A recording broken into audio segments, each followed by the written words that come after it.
Happy Dasara. మాది విజయనగరం అండి.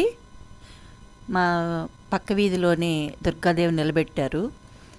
ఈరోజు చూద్దామని వెళ్ళాం. విజయదశమి సందర్భంగా ఈరోజు మార్నింగ్ నుంచే వర్షం పడుతుందండి.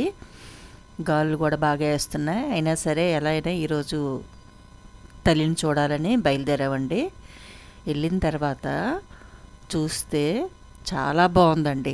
ఒక గృహలోకి వెళ్తున్నట్టుగా ఫీలింగ్ వచ్చిందండి. చుట్టూ స్టోన్స్ లాగా పెట్టి, ఇంకొక చుట్టూ స్టోన్స్ అండి. ఇలా వెళ్తూ ఉంటే ఎదురుగా తల్లి ఒక పెద్ద చెట్టు సెట్టింగ్ వేశారండి. ఉయ్యాల్లోని కూర్చొని ఊగుతున్నట్లుగా చుట్టూ అమ్మవార్లు కూడా పెట్టారు. వాటర్ ఫాల్ లాగా పెట్టారంటే అది కార్నర్లో. చాలా బాగుంది చూడడానికి. చాలా ఊర్ల నుంచి కూడా చాలామంది వచ్చి చూస్తున్నారండి బాగుందని సెట్టింగు. విజయనగరంకి ఈ సెట్టింగే హైలైట్ అంటున్నారు. మిగతా కొన్ని చూసాం కానీ నాకు అంత అనిపించలేదు. ఈ దుర్గాదేవి మాత్రం బాగా తయారు చేశారండి. తల్లి కూడా చాలా కళగా ఉందండి ఫేసు. చూస్తున్న కొలది చూడాలనిపించింది. ఈరోజు కొంచెం ఫ్లోటింగ్ తక్కువ ఉందండి వర్షం వల్ల. అందుకనే వీడియో నీట్గా తీయగలిగాము. తల్లి చూడండి ఎంత బాగుందో.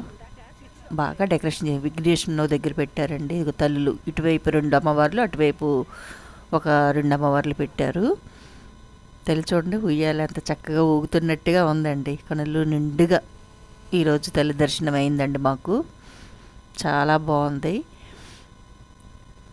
విజయనగరంలో ఎవరైనా ఈ ఈ వీట్యాగ్రహారంలోని ఈ సెట్టింగ్ను చూసి ఉంటే కామెంట్ రూపంలో తెలియపరచగలరు. మీ ఫీలింగ్ ఏంటో కామెంట్ రూపంలో తెలియచేయండి. ఇప్పుడు విజయదశమి కూడా చాలా బాగా చేసుకుంటున్నారండి అందరూ. వీధికి 3 విగ్రహాలు ఉంటున్నాయి. ఈ సంవత్సరం ఇదే విగ్రహం నేను చూశాను. చాలా బాగుంది. Thank you.